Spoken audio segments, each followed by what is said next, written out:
friendliest horses when they see us come, and the dogs. It's just like you're living this fantasy fairy tale with horses and animals. We wake up over here, birds and scream.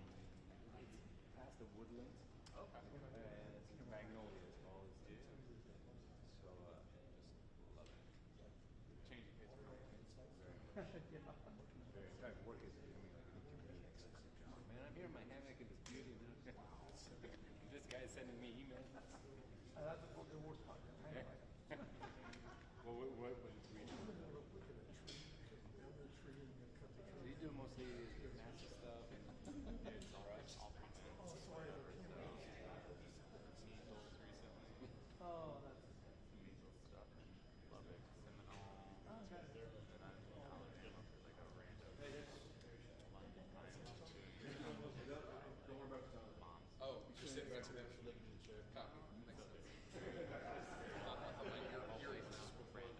Like, I mean, I can see a lot of stuff.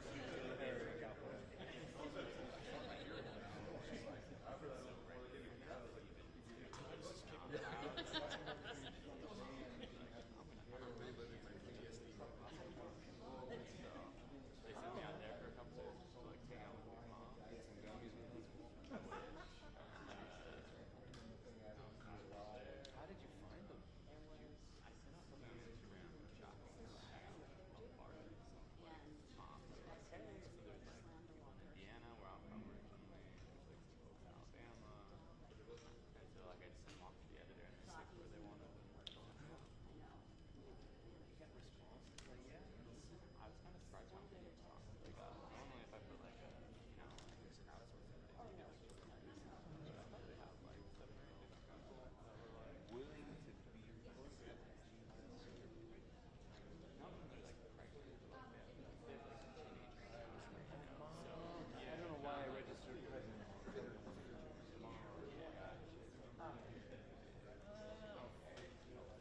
My house. Full on boobies.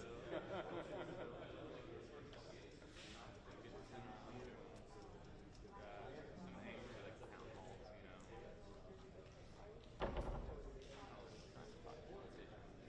Yeah, school boards, things like that.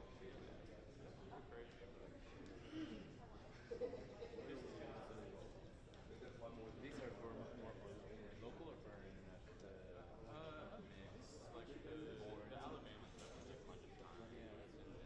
And then just grants like Bluebird stuff. Child support for your house.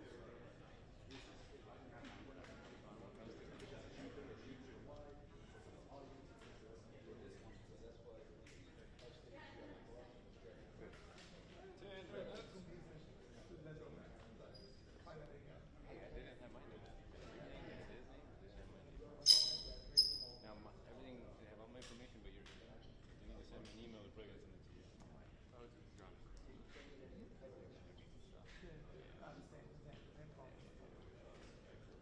I wonder if Yours is like, yeah. see, the Americans is so white, but yours is, Yeah, but there's no photo and they have to see somebody. yeah, that's cool. And usually they go out a bit near the door and there was another stand. Yeah. Managed business. No, but imagine Chanda covers this. He covers every single launch. Usually launches are off. Just for space. Never at a normal to just keep us. And he always has to show up. And he has to be there like at 11 for launches. When we can just show up at 30. Buses and 20 minutes.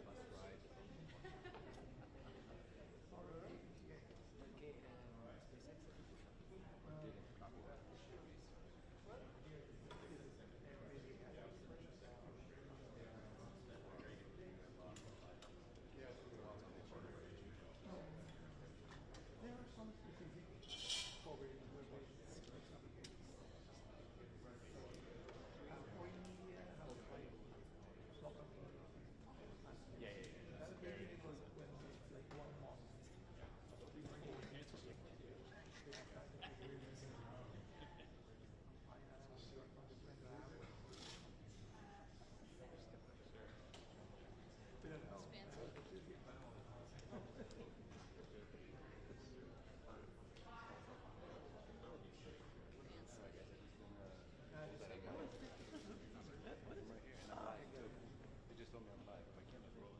Okay. We're gonna go do something.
job. Discovery Alpha, go for deploy. Butch Wilmore, it's everybody in the shuttle program. The crew is go for launch. Roger. Nice to be in orbit. We have followed in their footsteps to get us where we are today.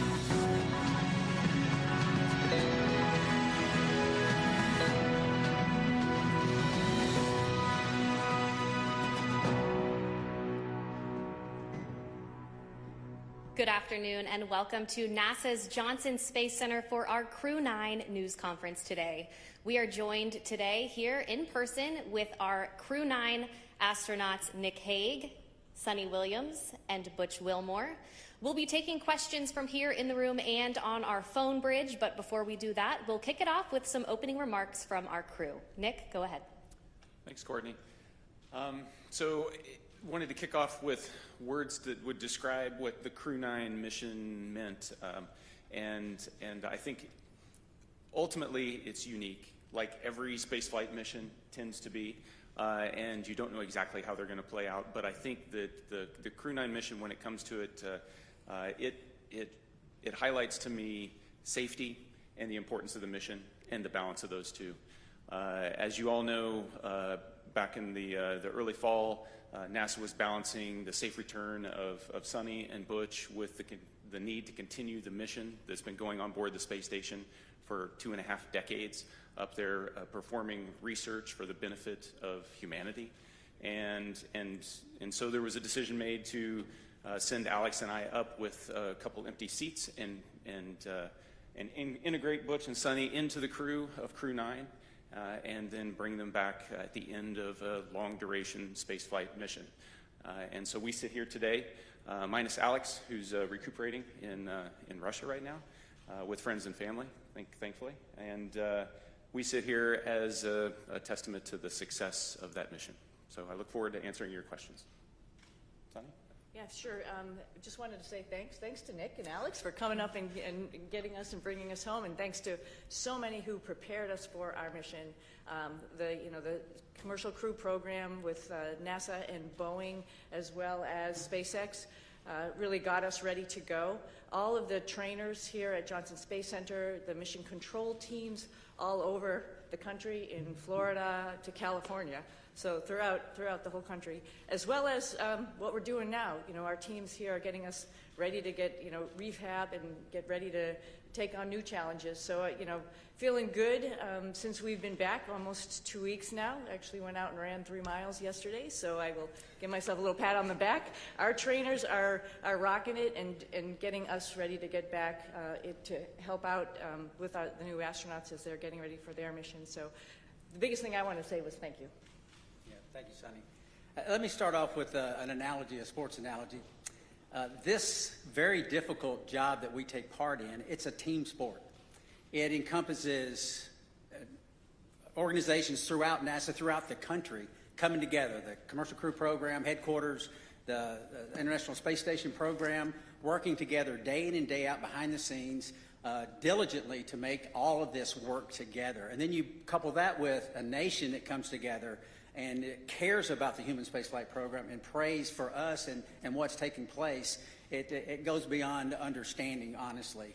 And then this organization also is incorporated into an international organization that reaches beyond our own borders and brings in the world like no other organization on or off the planet. And I can tell you, it's simply a privilege to take part in all of that. All right, thank you all for your opening remarks. We will go ahead and start taking questions now. If you're in the room, please raise your hand and we'll be sure to get a microphone over to you. If you're joining from our phone bridge, please press star row with any questions. Mark, go ahead. Mark Strassman, CBS News. Welcome back, everyone. Good to talk to all of you again. We're meeting in this auditorium for a reason. There are roughly 60 news outlets represented here, another 120 or so on the phone. Butch and Suni, have you been surprised by the continuing and intense interest in your space saga? I would have to say yes, absolutely.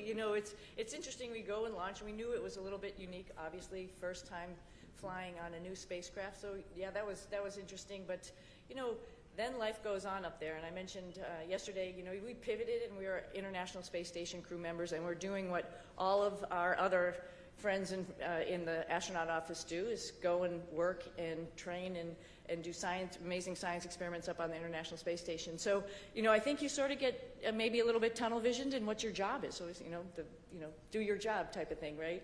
And so you're not really aware of what else is going on down here. I hate to say that, maybe the world doesn't revolve around us, but we revolve around the world, something like that. But, I think we were just really focused on what we were doing and trying to be part of the team and making sure we pulled our weight for the team. Of course, we heard some things, and I'll let, obviously hand this off to Butch, heard some stuff from our friends and family that people were interested and wondering what was going on and concerned about our health and all that kind of stuff while we were up there. But, I mean, we were just part of the team, doing the job, filling in wherever we could, and then knowing that there's rotational flights, and we will be coming home eventually on a rotational flight. So, no, I don't think we were aware to the degree. Pretty honored and humbled by the fact of when we came home, like, wow, there are a lot of people who are interested, very thankful, very amazed that we could hopefully be one positive element to bring people together. Yeah, I don't know that there's much I could add to that. Just thankful for a nation that cares, a nation that prays, and a nation that is involved in the processes that are important to all of us. Okay, we'll take our next question here in the room. Tom, go ahead. Hi, Tom Costello with NBC News. Again, welcome back. Nice to see you all. Everybody's been thinking about you and worried about you. And I'm wondering, once you got your feet back on terra firma, what's the first thing both of you wanted to do, and were there any foods you were craving after 9+ months? Go ahead, son. Oh, yeah, I wanted to hug my husband and hug my dogs. And I'll say that in that order. But maybe not. No, I'm just joking. But, of course, food, something that's just like for home, for me, like something that is very, reminds you of home. And my father was a vegetarian, so I had a good grilled cheese sandwich when I got home. So that reminded me of him. Yeah, certainly embracing the family again, but also the opportunity, and I've already said it a couple of times, is just to say thank you to a nation that got involved in all of this. It makes it special, not just for us, but for I think our nation as a whole. So thank you. All right, we'll take our next question right here in the front row. Thank you. My question's for Suni. When you first got off the plane in Houston, we saw you hug Zena Cardman, and there was a nice exchange. If you could describe what happened and your gratitude towards the crew members who stepped aside so that you'd have seats coming back. It's a great observation, so thank you very much. Zena's awesome, Stephanie Wilson, awesome. When this whole thing was unraveling, like my heart went out because it's just sort of like, wow, you're waiting for your space flight, specifically Zena as her first flight. Like, wow, it's a little bit rough to know that you're going to be moved to a different flight. But at the same time, she is an awesome person, an awesome astronaut. She's going to get the opportunity. And, this just wasn't the right flight for her to be on at that moment in time. And so I just gave her a big, huge hug. I told her that I used her Crew-9 shirt when we were up there for a photo op, but I packed it back up real nicely and put it in her stuff. And, little joking aside, I just wanted to really tell her thank you for taking one for the team. And that's what our office is about. But she needed to have that acknowledgement. Okay, we'll take one more question here in the room, and then we'll head to our phone bridge. Hi, this question is for Sunita. I'm Jeff Saperstone, by the way, from NBC in Boston. A lot of people in your hometown in Needham, they've been watching this bit by bit, every moment. Yeah, everybody at the elementary school, there was a big watch party for you when you came home. What's your message to them? They've been so anxiously awaiting for you to return. Oh, well, I'm back. First and foremost, we were always coming back, and I think people need to know that, and we're back to actually, share our story with so many people because, it's like you all mentioned, it's slightly unique, and there's some lessons learned to it, and part of that is just resilience and being able to take a turn that was unexpected and make the best of it, and I think that is the biggest thing that I want to pass down, particularly to kids who think that their life should be the straight arrow to what you want to do, and you're just going to get there. Well, sometimes it takes some turns, some rights and some lefts, and you just keep focused on your goal, and other doors might be open for you. So I think that's the biggest message. All right, we'll head to our phone bridge. Our first question there is from Marcia Dunn with the Associated Press. Welcome back. everybody. Butch, this question is for you. Where do you lay the blame for your Starliner test flight? Clearly, Starliner was not ready to fly when it did. Whom do you hold responsible for everything that happened? Thanks. That is a question that I cannot answer in a couple of comments, but I'll start with me. There were some issues, of course, that happened with Starliner. There were some issues, of course, that happened that prevented us from returning on Starliner. And I'll start with me. There were questions that I, as the commander of the spacecraft, that I should have asked, and I did not. At the time, I didn't know I needed to. And maybe you could call that hindsight, but I'll start and point the finger and I'll blame me. I could have asked some questions, and the answers to those questions could have turned the tide. So blame, that's a term, I don't like that term, but certainly there's responsibility throughout all the programs, and certainly you can start with me. Responsibility with Boeing, yes. Responsibility with NASA, yes. All the way up and down the chain. We all are responsible. We all own this. And we are, in this business, trust, you cannot do this business without trust. You have to have ultimate trust. And for someone to step forward and these different organizations say, hey, I'm culpable for part of that issue, that goes a long way to maintaining trust. So we're not going to look back and say this happened or that happened and that person or that issue or that entity's to blame. We're going to look forward and say, what are we going to use our lessons learned from this whole process and make sure that we are successful in the future. This is a tough business. The analogy about it is it's always a curvy road. It's never straight in this business. And minimizing those curves and being systems and processes in effect to prevent some of these curves is what we have to do as we leave low Earth orbit and go beyond to the moon and beyond that. So we're going to look forward, and that's the focus. All right, our next question on the phone bridge is from Anthony with Spectrum News. Hello, welcome back, everyone. It's nice seeing everyone return healthy and safe. I have a question for both you, Suni, and Butch. Given an opportunity, would you guys go up on Starliner again? Yes, because we're going to rectify all the issues that we encountered. Yeah. We're going to fix them. We're going to make it work. Boeing's completely committed. NASA is completely committed, and with that, I get on in a heartbeat. Yeah, I would agree. The spacecraft is really capable. There were a couple things that need to be fixed, like Butch mentioned, and folks are actively working on that. But it is a great spacecraft, and it has a lot of capability that other spacecraft don't have. And to see that thing successful and to be part of that program is an honor. Our next question is from Jackie with the Times of London. Yes, hello, and welcome back to Earth. I wondered about the stuck, stranded maroons narrative, and to what extent were you aware of that narrative playing out around that down here, and has that been frustrating for you to have to address? Thank you. I'm sorry, that was a little garbled. Oh, the stuck maroon narrative. We heard about that. Yeah, we heard about that. Somebody mentioned that. We've said this before. We had a plan, right? The plan went way off for what we had planned, but because we're in human spaceflight, we prepare for any number of contingencies because this is a curvy road. You never know where it's going to go. We prepare for this. So we, as Suni used the term, and it's a great term, we pivoted to all that training we did that we didn't think we needed to do, and a lot of people didn't think we needed to do, but we did it anyway, as we pivoted to this other preparation, and that is what makes human spaceflight, your human spaceflight program, special. It is hard, like I said, and preparing for any number of contingencies is what we do. It happened to be me and Suni involved in this, but it could have been any one of the astronauts. There's 40 or so of us eligible for assignment. It would have been any one of us that would have been in the same situation, or could have been in the same situation, and would have done the exact same thing that we did, because they would have gone prepared just like we did. Yeah, and one addition to that, this is a lot bigger than, Butch and myself, like we've talked about already. This is the International Space Station program, and there's a lot of, wheels that are turning and wickets that we have to go through to get people up to the International Space Station to do all of the amazing science that we're doing up there.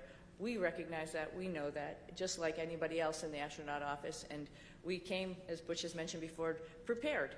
And we are ready to do that pivot and be part of that bigger thing that's not just about us. Knowing that everybody on the ground, there's a huge team of people, like I quickly mentioned in my quick thank you, but there's a huge group of people who are looking at the whole program and understanding how and what was the best time and way to get us back home.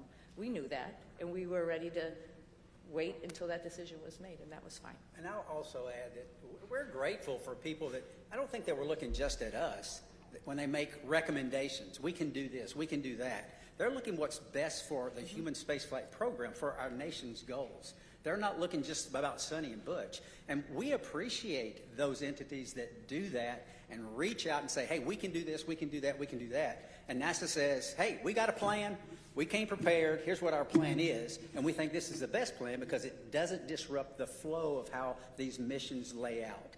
So, and that's the one we went with. All right, we'll take our next question here in the room. Andrea, go ahead. Thank you guys for being available today. So your mission became unusually political. Given your experience, do you think other astronauts are going to get nervous that they could be caught in the middle of a political fight? And is there a point where, you know, this starts to jeopardize safety of a mission when you start looking at all these politics that come into play? Thank you. You know, I think Nick's got some good insight on that.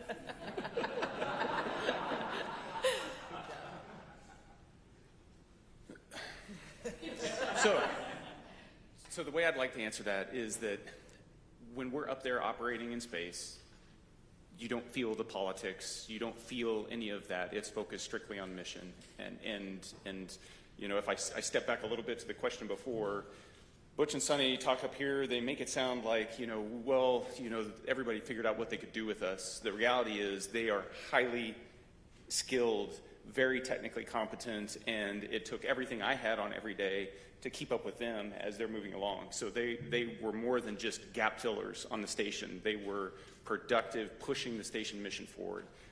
And Suni was the station commander, so she was calling the shots. So you get in that environment, that operational environment, the politics, they don't make it up there. We are working as a part of an international team that spans the globe and works with, you know, half a dozen mission control centers spread around the globe that are talking in multiple languages, and we just figure out how to make it happen. And that's the magic of human spaceflight, is that we can focus on something so positive that pulls people together, and we've been doing that for a long time. All right, we'll take our next question here in the room. Thank you. Hi, I'm Jay Wan with KPRC, the NBC affiliate in Houston. This question is for Butch. I actually stopped by your church right before I came here, and I heard that you were still attending your church services from space. Right. Can you tell me a bit about why that was important for you to do? Well, goodness, the Word of God continually infilling me. I need it. My pastors are the finest pastors on or off, in this case, the planet. And to tie in and to worship with my church family was vital. I mean, it's part of what makes me go. And not only that, I also tied into Grace Baptist Church in Mount Juliet, Tennessee. A buddy of mine is an elder there and a pastor there, and I would watch their service as well every single week. And it was invigorating. It was part of what I need as a believer in Jesus Christ, to continue that focus. It assisted me day in and day out because I need that fellowship, even though it's fellowship from afar.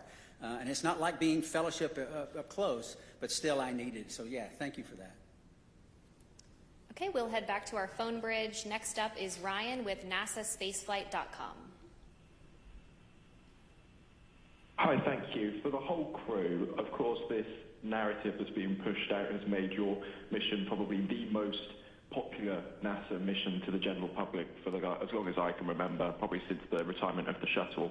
But for the whole crew, do you think this extra attention has been a net positive or a net negative for the agency's sort of popularity and the spaceflight industry as a whole? Thank you. I'll start with this one. Yeah. You know, it's, again, an honor that actually people are paying attention. And I'm very thankful that people are paying attention. And, you know, sometimes good news, bad news, it's just news, and it's good for space exploration, and that's what we're all about. You know, our mission, of course, building and working on the International Space Station was just awesome, and we all had the opportunity to do that. But we also have bigger goals of exploring our solar system, going back to the moon, going on to Mars. And to get people understanding that it is hard, it is difficult, and what we do up there is really awesome. And I think at least that we had a little bit of that came with the interest in this mission. And if we can perpetuate that and tell people a little bit more and have the opportunity, the forum to do that, I'm very thankful for that. All right, our next question is from Nicole with the Canadian Broadcasting Corporation. Hi there. Could you perhaps talk about how difficult it was being away from your friends and family, particularly since you hadn't prepared for that?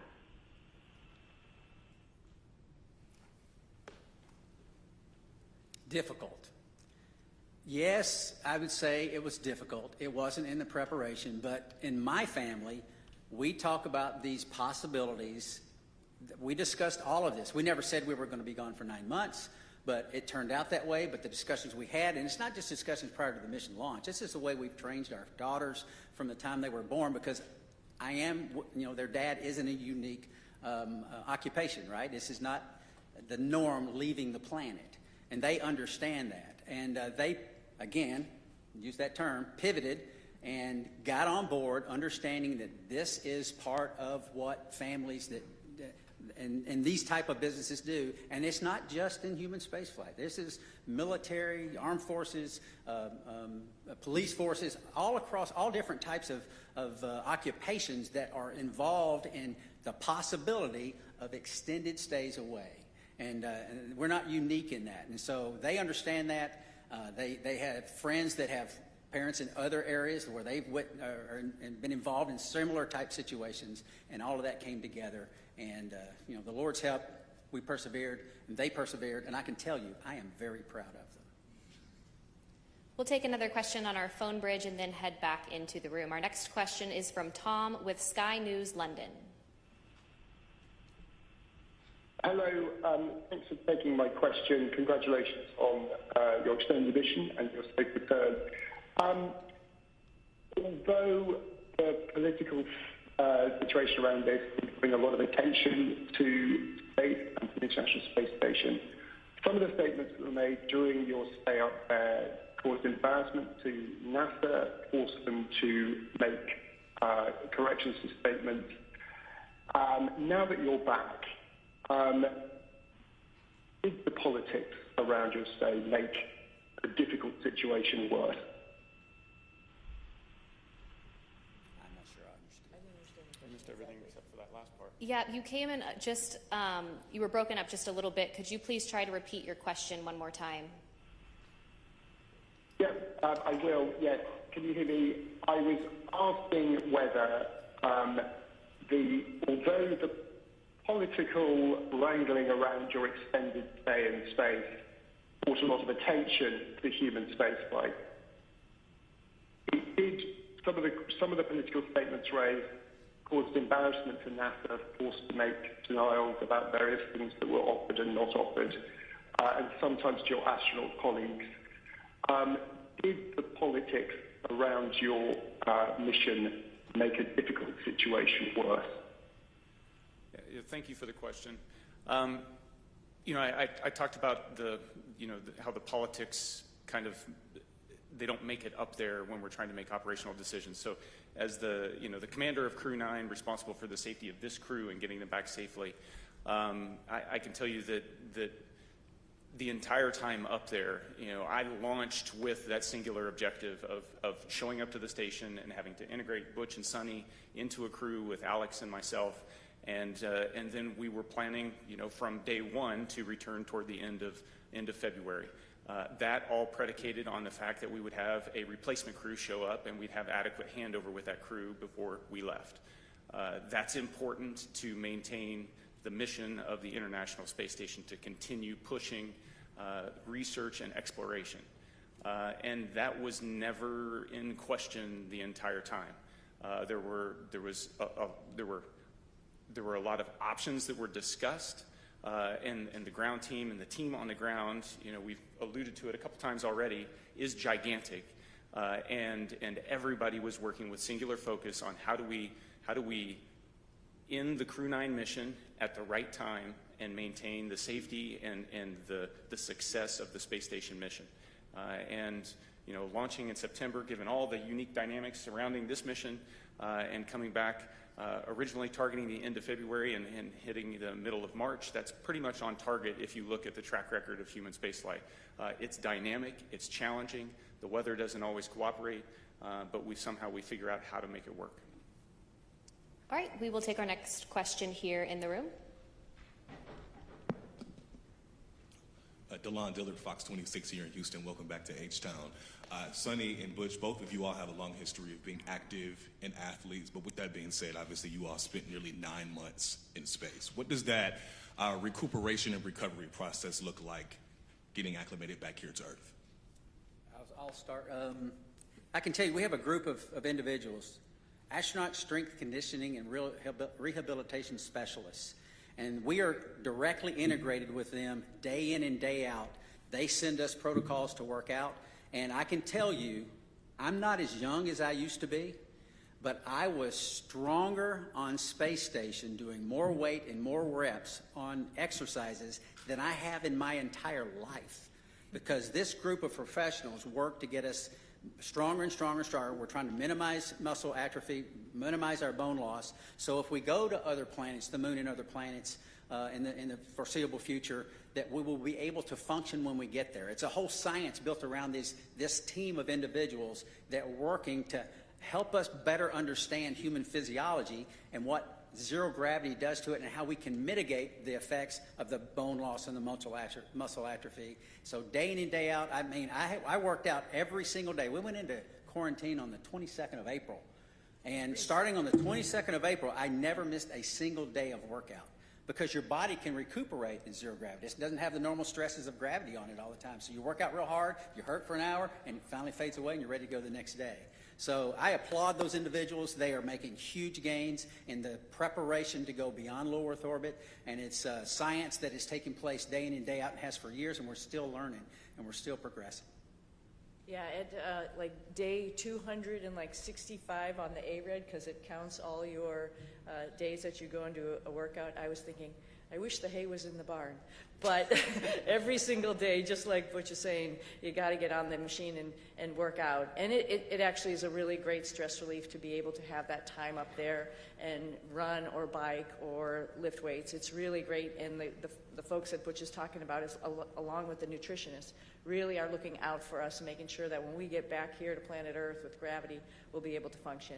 So yeah, it's an adjustment when we get back, and they're here right with us from day one when we landed, ready to evaluate us and see how we're doing, and then work on a protocol to get us back. And like I said, I sneakily went for a run yesterday, but that's all as a result of their hard work. Yeah, I mean, who would even imagine that you come back from 10 months in space, roughly 10 months, and within a week you run 2 miles at an 8-minute pace?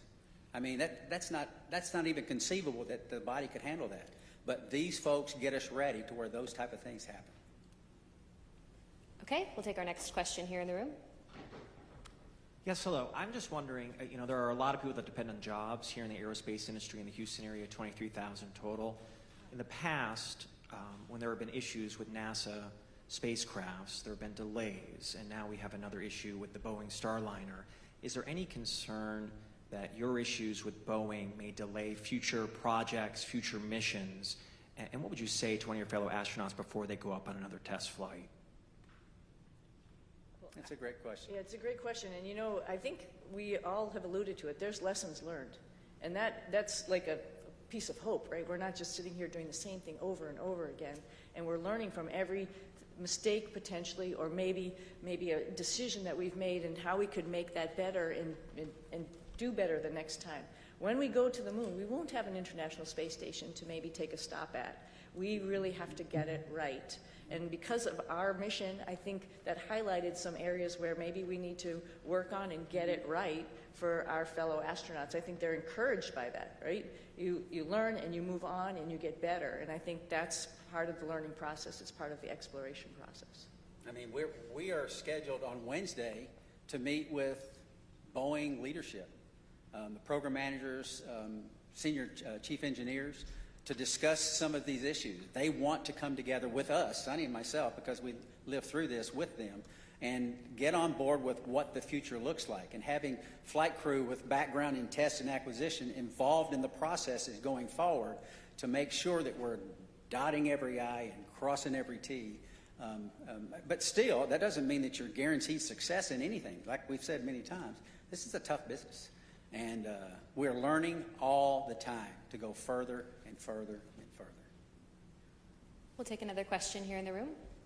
Hi, Ken Chang from New York Times. This is for you. I was just wondering if you could sort of talk about your personal future. Sorry.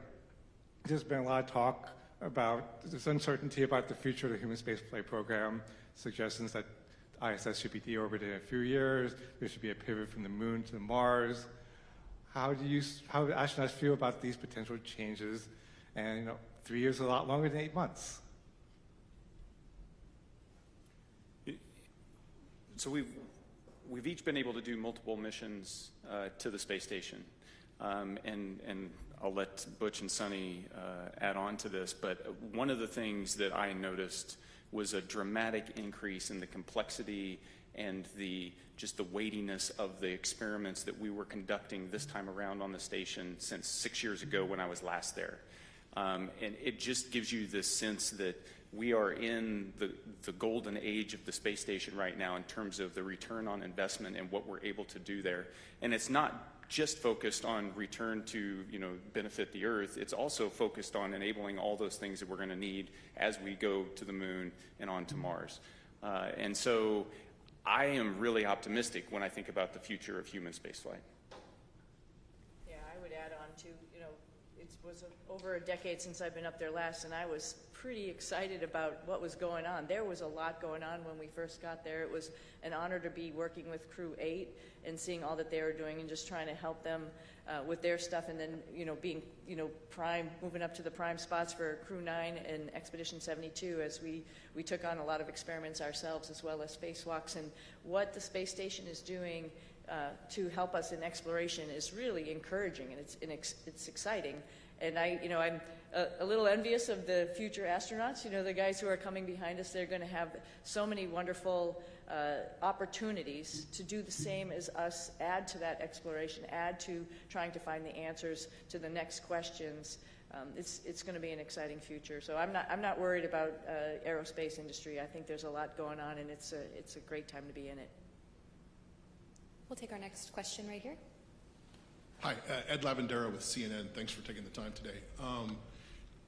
When you re-entered the Earth's atmosphere and came back to gravity, can you talk specifically about any kind of weird either sensations or experiences that you've had dealing with that over the last couple of weeks? And more importantly, did you know that you guys had been greeted by dolphins when you splashed out? I can tell you that returning from space to Earth through the atmosphere inside of a 3,000 degree fireball of plasma is weird, regardless of how you look at it. Doesn't matter what type. Yeah, it doesn't matter what type. It's thrilling. It's amazing. I remember thinking about the structure of the capsule and the stresses that it was taking, that was ongoing as the drogues came out, and the whole capsule starts shaking and twisting, and thinking about the stresses taking place and going, wow, I hope those cables hold. And then the parachutes open up, and then you're like, I've said it many times, there's not a better feeling returning from space than the parachutes open and work. And I didn't have the view in front of me, and thankfully Nick did. He had a view of the camera going out right out the top, and he said, 3 parachutes, 4 good parachutes. And I tell you what, it's a great feeling. And it's exhilarating because this, again, I can't help because it's within me. This is our national focus, national goals. We don't do this because NASA decides to do this or this or this. This is Congress and everything coming together to affect a human spaceflight program with a purpose. And part of that purpose includes bringing those astronauts back to Earth. And it's a thrilling ride like no other that you could imagine. And satisfying.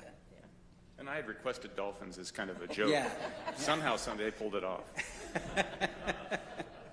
Yeah, Yeah, I just hats off, like Butch said, to Nick for, he's just commentating the whole way down. So there was obviously, we had trained this and gone over it while we were up on the space station and reviewed, but just to hear everything as it was ticking along, it's just really awesome to, like, you can envision it. You had a display, I think there's a camera that goes up, right, to see it. And Butch and I both had a window on either side where we were, and I was watching through the window as much as I could, but then all of a sudden, you know, with the heating, it glazes over, and then you can't see outside. A funny thing that happened, though, after you can't see, you can still sort of see through it. We knew it was daylight, and we knew the folks were coming out to rig the spacecraft, and I see a little tennis shoe sort of going in front of the window, so I'm like, okay, our friends are here getting us ready to get back on the boat, and that was pretty special, too. I didn't see a fin, though. I wish I had saw a fin. Okay, we'll head to our phone bridge. Our next question from Margaret Smith. Hi, everyone. This is Margaret Smith from Worcester, Massachusetts, the home of Robert Goddard, started it all. Thanks for taking the time today. And my question to both of you is, for those who maybe are not especially familiar or who may sort of question the need for the space station, can you all make the case for why that work is important? Why the space station is important? Oh, the space station is amazing, right? So just sort of like we've talked about a little bit earlier in this conversation, so we're doing a bunch of stuff, like Butch alluded to, physiology, understanding what happens to humans as they're in space for a longer period of time. That brings in lots of science experiments in chemistry, in biology. Some of that stuff all comes back to Earth because we're doing some amazing stuff in the microgravity environment. Some of it is mirrored, for example, in our own human bodies. And so there's a lot of stuff that's happening for us, for exploration, for the humans, as well as for Earth. And then, as Nick alluded to, there's all sorts of systems and other things that we're testing up there to help us take those next steps to go back to the moon and onto Mars, figuring out all these exploration systems, including docking vehicles, like different types of spacecraft that we have up there, other types of commercial spacecraft that are coming up for resupply. That's all a huge program to get us to understand how we're going to take the next steps in exploration. I can't help also but talk about STEM.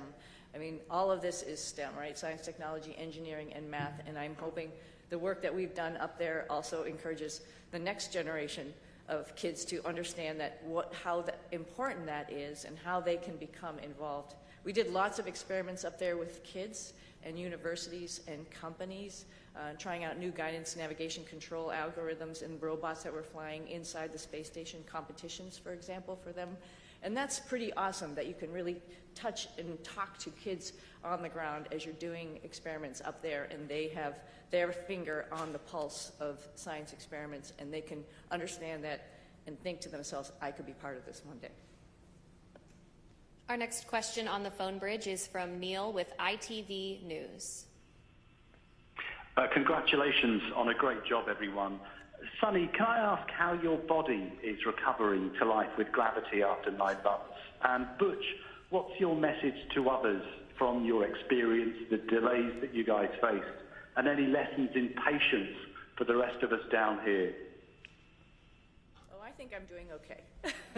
I was just joking around and showing off a little bit, but no, seriously, we talked a little bit about our group, the Astronaut Strength Reconditioning folks that are getting us back in shape, and every day feeling better and better. It's pretty much a miracle to see how your human body can adapt. I mean, the first day we got back, when all of us came down the ladder and greeted everybody, it was we were all a little bit wobbly at that time, and it's amazing within 24 hours how the neurovestibular system kicks in, your brain understands what's going on.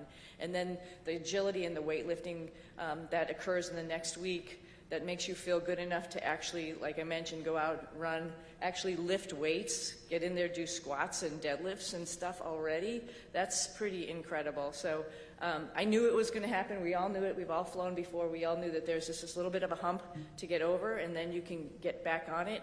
Hope to do a couple races in the springtime. I think the clear message is that, like I said when I started, it takes a team. It takes a team of motivated and passionate individuals.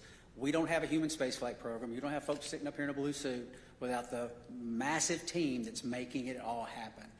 We get to ride the pointy end of the rocket. It is wonderful. We get to go to the space station. We're the arms and the eyes for PIs here on Earth. They're the ones that are doing the hard work. We're just setting up and doing and switching and changing. So it takes a team, and I would say any part of this team is a great and wonderful place to be, and because we're proud of all of them, because we don't have it without them. Our next question is from Marcia Smith with Space Policy Online. Thanks so much for taking my question. Butch, you mentioned that you were going to be meeting with the Boeing leadership to talk about Starliner, and I'm wondering, are you surprised that after all these months, I mean, it's been almost, 7 months since Starliner landed, that they still haven't resolved all these problems? And will you and Suni be assigned to work with them over these next many months getting Starliner ready? Okay, so a couple of questions there. Am I surprised? I'm not surprised. I mean, this, like we've said it several times again, human spaceflight is hard. It's not that no work has been done to this point. There's a great deal of work being done. But we have insight that not many other people have. We worked this program for 6 years before we launched. We talk to everyone up and down in the chain of command, and we have insight that other people don't have. And we want to share that as much as possible. We tried to share it from orbit, but that's hard, right? We're not face-to-face is how you communicate. It's very difficult to communicate when you can't even see the other person that you're talking to.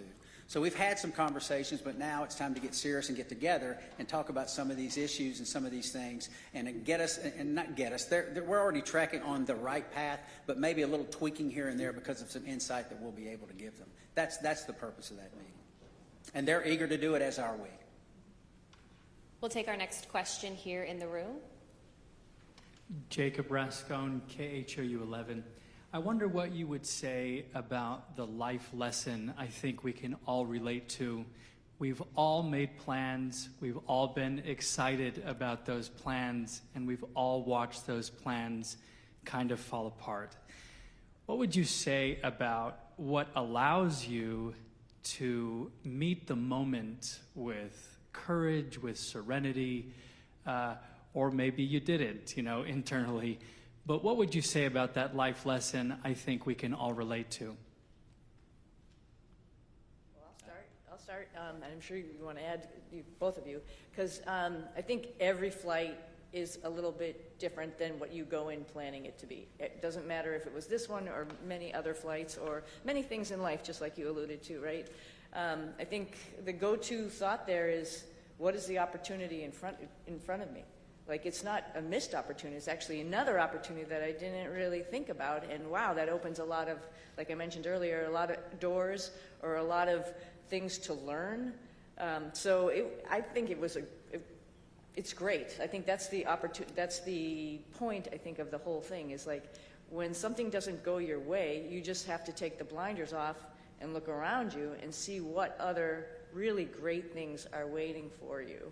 And then just take advantage of that. Learn as much as you can while you're wherever you are, whatever your situation is, and move on from there, and then share that lesson. Well, I sort of had a similar question on orbit, and I think my answer would be similar. Life is our life, all of our lives are bound up in many things. For me, and it's faith in my Lord and Savior, Jesus Christ. He is the end-all, be-all. He forgives us. He teaches us when His Word says about being content in all situations, because He's working out His plan and His purposes for His glory and our good.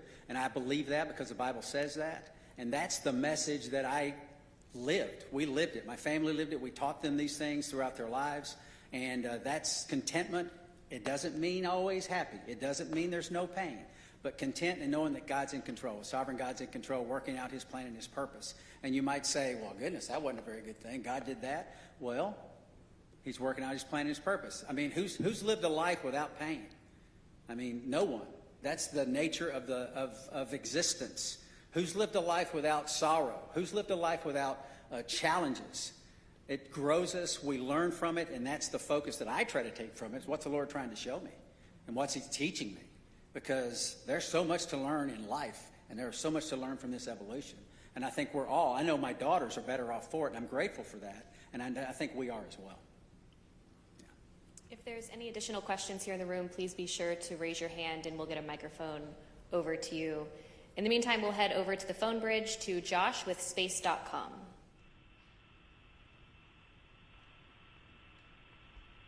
Hi, Josh Dinner. Thank you all so much for doing this.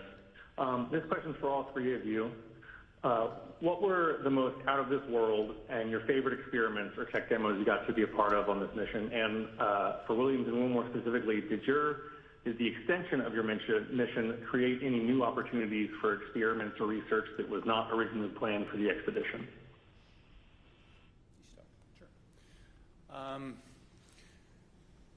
So while I was up there, we performed about 150 different experiments. Of those, the ones that you know the most about are the ones where you end up being one of the guinea pigs in the experiment. So there's about a dozen different experiments where we were doing things to me and seeing how my body adapted. Whether that was a vascular aging experiment where we're measuring how stiff my arteries get because life in space tends to manifest itself as accelerated aging, and so we can better understand how the human body responds to that and hopefully provide some treatments on the ground to help with problems that as you get older you encounter. How our immune system works. Did a whole study on the immune system and how my body was responding. Life on orbit tends to suppress the immune system, and why does that happen? We're trying to understand that so that we can help design better treatments on the ground, but also understand how we can support crews that go deeper into space on longer missions. Probably one of the most shocking experiments.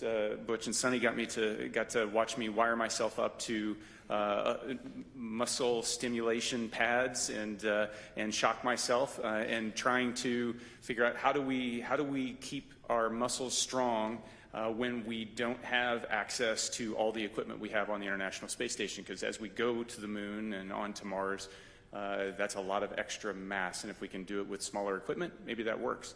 The side benefit of that is anybody that's been bedridden on the ground, that's also a treatment for how you can support somebody that's been kind of tied to a bed for a long period of time and help keep them healthy. So there's a benefit directly to the ground. That's three of them. They're all interesting. And I'm one of many subjects, and it takes years to get enough subjects to go through the space station to be able to generate enough data to draw some conclusions. And so that's why research up there takes a long time. But the value is clear. Just very briefly, there's some medications on Earth that work well with a certain age group, but the same medication doesn't work so well with another.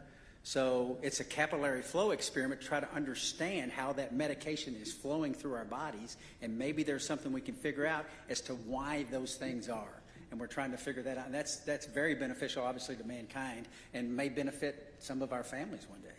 And I just want to highlight some other science that's going on up there, because we have just an amazing person, John Pettit, who's up on the space station getting ready to come home.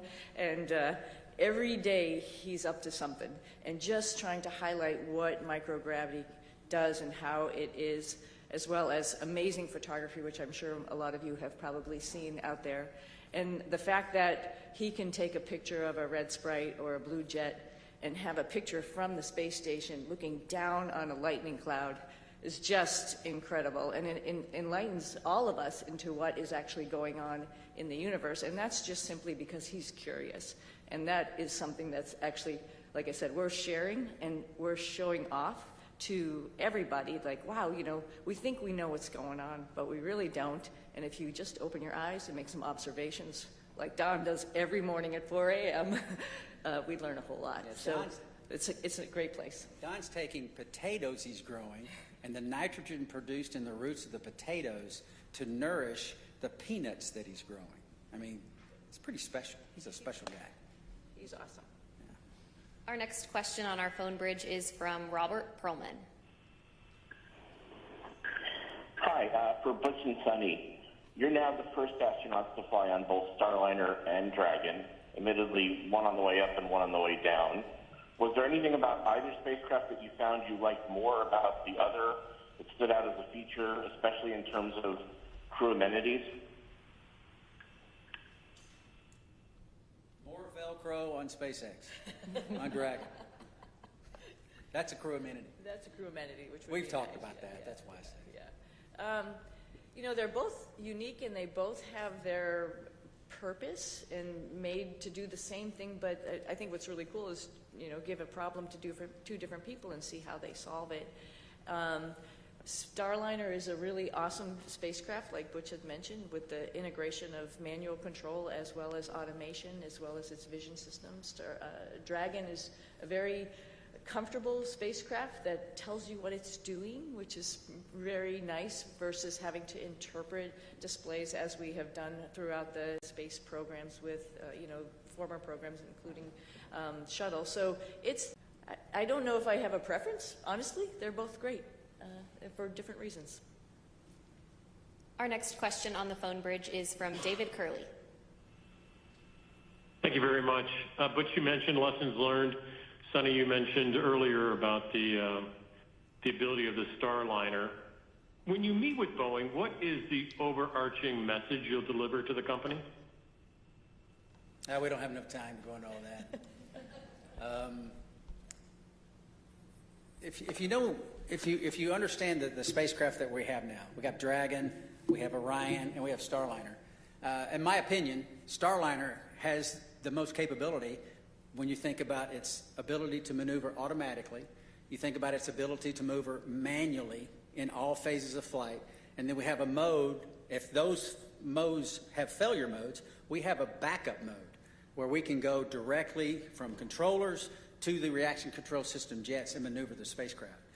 There's no spacecraft that has all of this capability. I mean, I jokingly said a couple of times before we launched that I could literally do a barrel roll over the top of the space station. I would never do that, but you can in this spacecraft. It is very, very capable. If we can figure out a couple of very important primary issues with the thrusters and the helium system, Starliner is ready to go. We have to do some tests. We have to do some integrated tests. We have to bring it all together in a process of qualification that is not going to happen overnight, but it has to take place. And Starliner will be right in line with the number of missions that Dragon and affect what it is designed to do. And that's ferry crews to and from the International Space Station and cargo. And I think that very quickly we can get on that track, and that's part of the discussions that we'll have. Our next question is from Carolyn with Fortune Magazine. Hello, thank you, and welcome home. Can you share maybe any special times or conversations you've had just with family or friends since you've been home? Conversations you've had with family and friends since you've been home? Since we've been home. Well, for me, it's making plans. My family had been making plans while I was gone, because we thought we were only going to be gone for about a week and a half, 2 weeks or something. And so there was definitely plans throughout the summer. There's plans throughout the fall. Personally, we have a house up in New England, and my husband's been talking about when we're going to get up there and do a lot of fun stuff up there. And I think that's probably appropriate when it gets hot and humid here in the summer, right? Take a little reprieve up there. So those are mostly the conversations about just like, what's next? What's next on the list? What else do you want to do? Where else in the world would you like to go see? Because when you come back from space, it's really hard to sit where you just are, because there were so many amazing places that you saw, like Patagonia, for example. For me, it was like, there's a bigger bucket list that I had when I left, which is unfortunate for my family, but we're all going to, or fortunate for my family, we're all going to be taking some trips. So I think that's mostly the conversations about just being home and enjoying each other's company and going seeing new things. Yeah, I think when you've had this period of recuperation and getting back in the swing of life on Earth, it's pretty close as far as the people that you interact with, your family, folks at church. So I think my message, at least in the short term here, has been thank you for the support of us.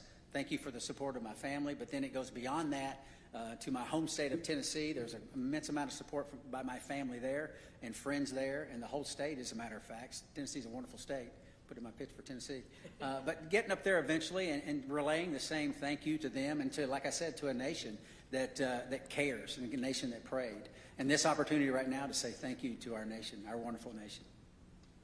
Our next question on the phone bridge comes from Utarish. Go ahead. Welcome, everyone. My question to Suni is that Indian Space Research Organization, ISRO chief has said that India wishes to utilize your expertise in space exploration. So is there any scope of hope that we can see you working or collaborating with ISRO, that is Indian Space Research Organization, in future? And second part of this question is, while being in ISS and seeing India from space, is there any moment you would like to share? How does India look from space, Tony?